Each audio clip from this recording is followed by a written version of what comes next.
What's up, Jay? How's it going, man? Good, brother. How are you doing? Dude, this is a true honor, man. It's I it's appreciate it. crazy. Well, what?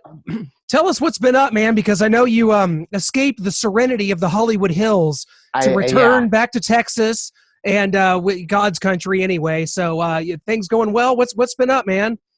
I'll not, since I've been back here, I've basically been on vacation. Hanging with the family, going out to the lake. Doing stuff I used to do when I was a kid, which has actually been kind of refreshing. Kind of getting away from the craziness of Los Angeles. So I've enjoyed every bit of that. But I tell you, I'm ready to get back and get to normal life. How things Yeah, used to be. yeah, you're telling me. I mean, sitting here without sports for the most part for the last several months. Of course, today we have Major League Baseball, Major League Soccer, and the NBA all The playing at NBA once. is finally coming back. I can't wait to watch the Lakers. But I was at the point I would watch anybody. I don't care. I'll Exactly. I don't care. I'll take anything at this point. Yeah, I was watching some cornhole tournaments a couple months ago. It was pretty dark. Literally. Yeah, I had my tailgate going and everything. I was ready for the cornhole league. That's awesome, man. Well, you and I just got to talking to you. You just seem like I didn't realize maybe what kind of sports fan you were. I mean, you grew up in Texas. You grew up not too far from Waco. I'm assuming you're not a Baylor fan, though. What sports teams do you cheer for? I do have my Baylor Bears. They are Okay. at my heart. They are. My dad is a Baylor alum, so that's kind of where that comes from. I'm major into college sports. I think they're just overall better. I think the game plays better. I think the guys have something to play for. You know what I mean? Because the pros is it's fun to watch. I'm always gonna watch any sports I'll watch. But the Baylor Bears always have a special spot in my heart. Also, weirdly enough, I think it's because I grew up loving their uniforms. The Oregon Ducks were always my team, in college football. And when Mariota won the Heisman, I was in a basketball game on the night they had the Heisman, ceremony, so I missed it. And I was sitting there texting everybody, who is it? Did he win it? Did he win it? Did he win it? But those are my two teams that I root for. And there's luckily Baylor kind of had their time where they fell off, but they're coming on the rise again. So that's good. Yeah, this is amazing. I've never, and I live in Missouri, diehard Missouri fan. We of course moved to the SEC. I've never met in my life a Baylor fan in my life. So this is amazing, and Well, I love what they did last year with Matt Rule. And I was, I really wanted them to beat Oklahoma and win the Big 12 because I can't stand Oklahoma. Yeah, nobody can. Yeah.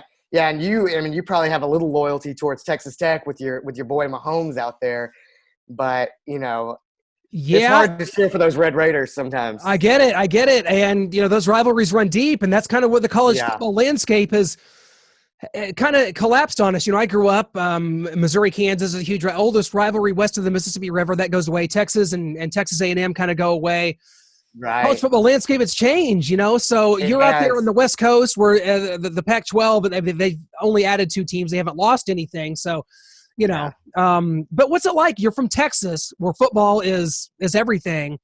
And you go out to LA where I think a wise man once said that on the West Coast, football is a social experience. In the South, it's a religion. So is that kind of been your experience? That is the truth. I'll tell you, there was some people, and I might get in trouble from family for saying this. There are some people that they rather be sitting on their couch on Sunday morning ready for Sunday morning football than church.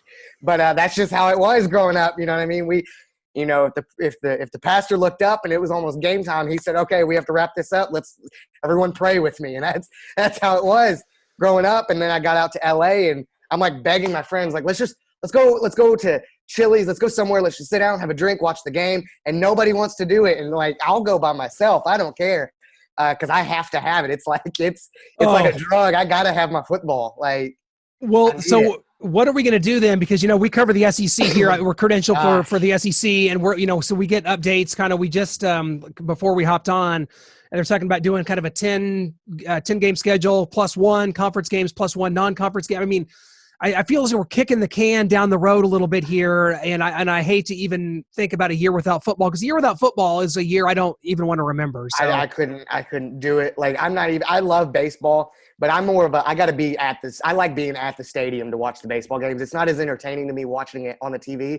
But at this point, I'll take watching anything on TV, but if I don't have my college football, it'll be ugly. I already missed my March Madness, and I wasn't happy about that, but Absolutely. Yeah. And Baylor has been very good under Scott Drew, underrated coach.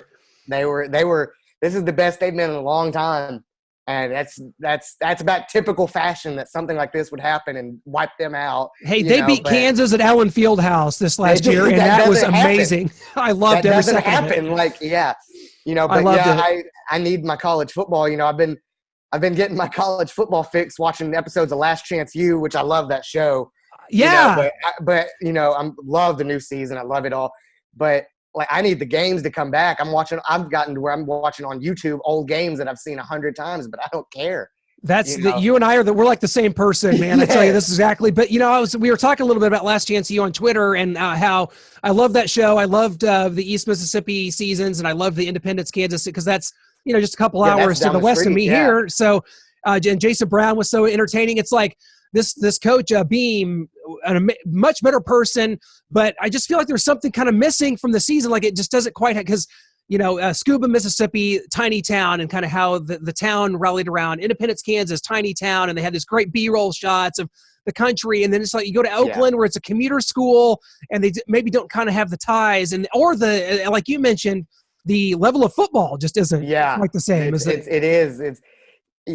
As much fun as it is watching it, I love the kids at that program. I think Laney College has got, as far as the community and as far as the atmosphere that they bring around their kids off the field is phenomenal. But I got to say, I miss watching EMCC. I mean, they were beating the brakes off of people, and that's fun to watch. Yeah. And I miss that kind of. I don't think the level of football, is quite near that high, but I do enjoy it, though. I really do. I enjoy all those kids. I think they're a fun group to watch. Yeah, you're right. Dwyer, he is a great guy, and I love following his story. And you get maybe more, like I hadn't really thought of it this way, but maybe in this season you're getting more of a connection with the actual kids a little more than like focusing on the coach and what horrible racist comments they're making or what fights they're getting in. Like that was part of the entertainment, it's part of the train wreck. But I love it. I love all levels of football, so it's really cool. And I know you've been into it too. So, okay, you and I have some crazy connections. I got to start bringing them up right here because I'm actually finishing, we're in post work on our an SEC football documentary that's being voiced by Brad Leland, of course, from Friday Night Lights, where you were as Bo Miller, my sister's favorite character ever in a show. And she quotes you all the time. And I thought that you were so charismatic, and you as a kid, you just had this amazing aura about you. What was it like working? You worked with Taylor Kitsch mostly. He was the guy you were bouncing stuff off of the most. What was it like working on that show? And I know Peter Berg took you liking to you because you wind up in Hancock as well. Absolutely, yeah. When that first came down the pipe, they were originally they wanted an overweight kid that would be easy to pick on because he looked like that. And I showed up, and I think at the time I wasn't even 4 feet tall yet. You know what I mean? I was like 9 years old. I bet I weighed 60 pounds soaking wet. And I showed up, and my manager sent me to this audition, and I auditioned, and they said, actually, we changed our mind. We want him to be this scrawny little kid. And so they changed it completely, and I got the role. And I showed up, and I loved every second of it. Taylor Kitsch, I wanted to be that guy so bad after I met him. I told him, immediately started growing my hair out. I wanted my hair to be long. He wore aviators everywhere on set. I was like, I want those. I want to wear those shades. I want to do everything he does. I started talking in a deeper voice, even though it sounded ridiculous. I wanted to be him so bad. He was the coolest guy ever. And being on set with him, I don't know how, we just kind of clicked, how we should have. And I loved every second of it. I got a little in trouble here because I was, I grew up in Texas. The Friday Night Light, that's how I grew up. My father is the high school football coach down the street. He was my 11th grade history teacher and my basketball and football coach when I was in high school. So I was getting in trouble because we were shooting this stuff for the game. And I was like, that would never happen. That's never going to happen in a game. And, all my parents were like, no, be quiet, be quiet. You don't say anything about that. You just let them go. But I loved every second of it. And I was bummed, they brought me back for season 2 for the first 2 episodes, and I got cut out of it.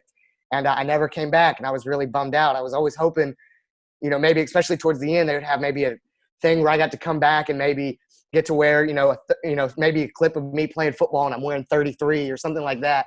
I was always hoping, I was always hoping we'd get like a little, shot back at it, but it never happened. But I loved every second of it, and I hated it when it was over. I'd give anything to go back and do that again. That was, and I thought not only that, you talked about the chemistry you guys had, which was evident on screen, because it also added such a new dimension to the Tim Riggins character, because he's sort of this, brooding, sort of, sensitive behind closed doors type, guy, this rough and rugged, drunk all the time. Fullback, he was kind of the Don Billingsley character from the original story, right? That's the parallels I drew anyway. And absolutely. Yeah. It took this little boy that he really wanted nothing to do with at first. It was just bothering him.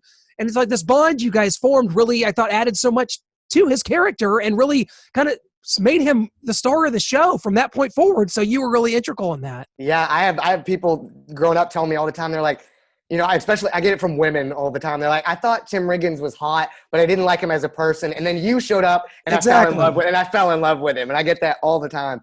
People tell me that. And that's just one of the things we did, and a lot of the stuff on set, me and Taylor were just playing, we had lines, and we were supposed to have this is how we want the scene to go. But Pete and all the directors that we had on set, they were like, just start talking. And we just want to see what happens. And that's what we did, a lot of it. And a lot of the stuff we say was just me and him talking. We just made it up. Yeah, and it made me wonder, because obviously knowing you now, knowing what a sports fan you are, but at the time it's like, okay, is it, your character was a football fan, and Taylor Kitsch is teaching you the game, but you really, from a young age, your dad was a football coach, you were a sports fan in Texas, and so was it just happenstance that you wound up kind of in these roles, these football roles as SJ and as Bo? I'd like to think it had something to do with it. I definitely know for sure when I started auditioning for Blindside, and I got deep into the process right before I got cast, they had me show up. They flew me to Atlanta to meet the director, and they actually had me meet Quentin and all that. And we started talking football and stuff here and there. And then I later saw like in a director's cut, post-shoot interview, and he was saying, we brought a bunch of kids in to when we were casting, and they knew football, and they kind of could tell you a little bit about it, but they weren't very interested in it. He said, we brought Jae in, and we had guys over there that were grown adults going, they do that in football? That's a real thing in football? Like, he was like, Jae knew more about football than some of the adults that we had that were supposed to be the football experts. And so he said that was a major thing. And when we cast him, we wanted him to have that background of knowing all about sports. And he said, Jae came in and did that for us. And it shone through. Oh, see, again, there you go. It shone through. And another crazy connection, we just have them everywhere, is that for our film, we interviewed Leanne Toohey for this film. I love that woman.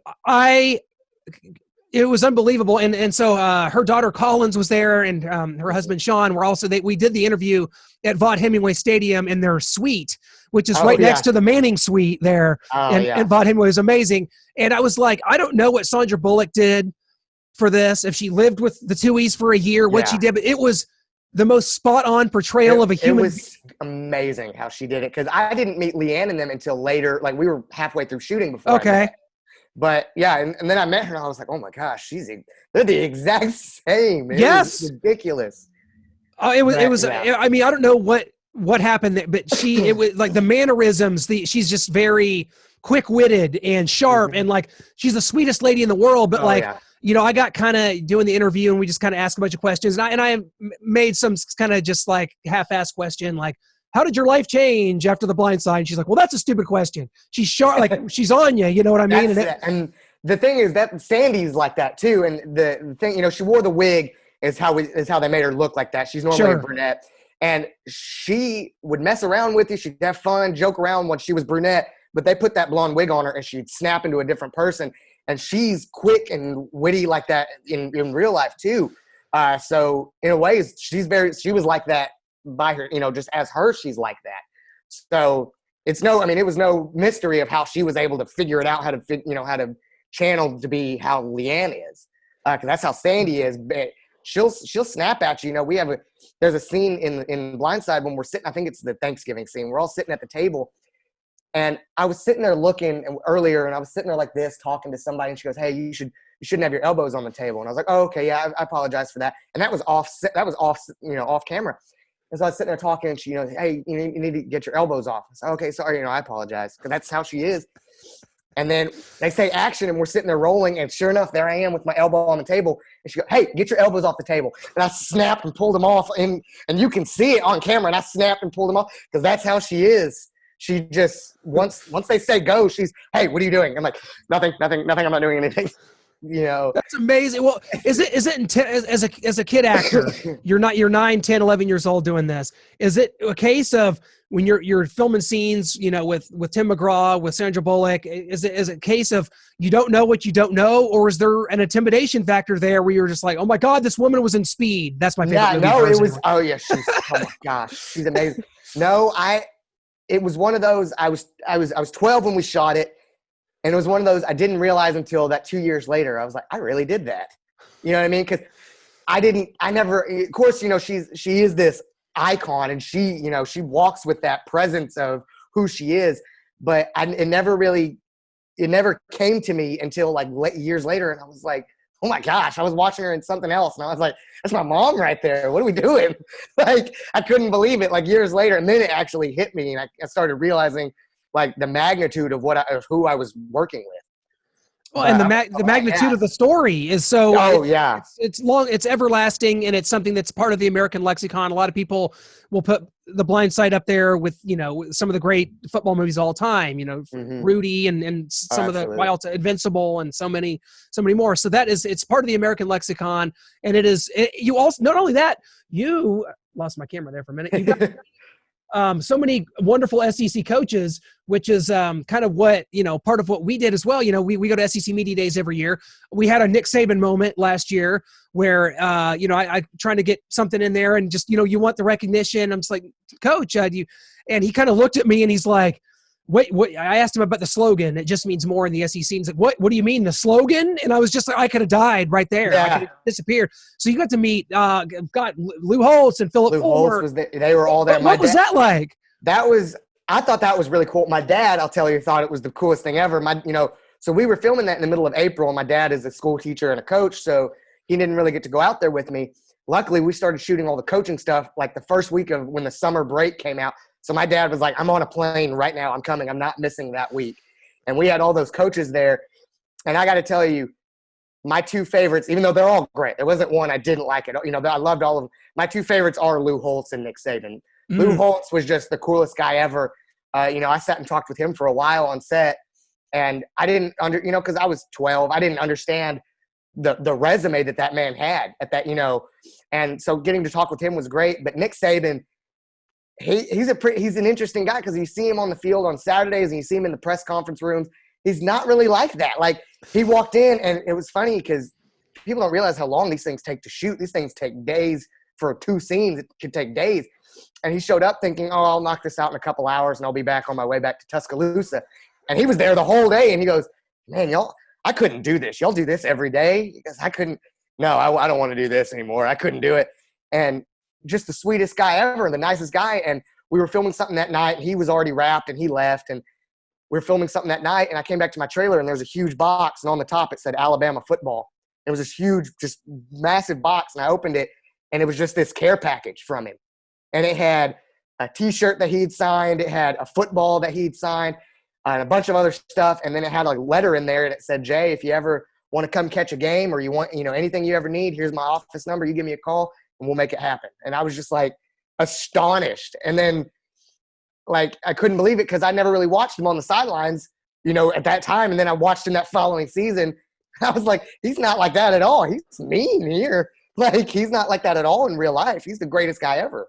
Yeah, I'm glad you got to see that. Us press members don't quite get to peel back that layer, which is the case for a lot of greats. Bill Belichick's that way. There's so many more, and that's just part of the deal. And I think, and not only that, but you had sort of the suspension of disbelief in that film, because it was a few years removed from the events. So you got Nick Saban's the coach at LSU at the time, not Alabama. Yeah. And Houston Nutt's at Arkansas instead of Ole Miss. And then Ed Ogeron, who was at, I think, USC, had to go back and be the Ole Miss coach. So. Yeah. Yeah. I don't even know if he was at USC yet. I don't even know. Was he? I don't even remember. It's right on. Yeah. You guys filmed that in like 08. Did you Yeah. film it? No, wait, you see, Yeah. it might have been before then. Yeah, you're right. Because we filmed that the summer before Bama and Texas played in the national championship. That was the following season when Colt McCoy injured his shoulder. Yes. And they threw in who I don't even remember who the kid was. Garrett Gilbert. Yeah, who never even took a snap that whole season. He transferred to SMU after that. Yeah, he did. So yeah. Oh my God. Well, oh my gosh. So many great things from that, and so many great things you've done. So transitioning to the kind of the next phase of your career, it's, you know, it's just, as a kid actor, it's got to be hard because you looked a certain way. You have this charm about you. People know you from these films, and you're just revered. And then you grow up, you get older, you don't look as the exact same. Your voice changes. What has that been a challenge for you, and kind of where are things going in your career right now? It was a little bit of a challenge. You know, after Blindside, obviously you can imagine my life changed quite a bit, especially as a 12, 13, 14-year-old kid. And for a while, I didn't enjoy it for a bit because I wanted to go to school. I wanted to play sports. I was coming up in junior high, so I was about to play junior high football, and I wanted to do all that. And so all that changed. And so I kind of put acting in the back seat for a while, and I wanted to go to school and everything. And then I got older, and I kind of said, you know, I miss doing it because I love it. And so when I was 18, I graduated high school and shipped right off to Los Angeles, and I was, you know, and just started going away. And that's, you know, real life really hit me, and I realized that how lucky I was as a kid and the things that I was able to accomplish. But it really gave me a drive for the things that I do every day.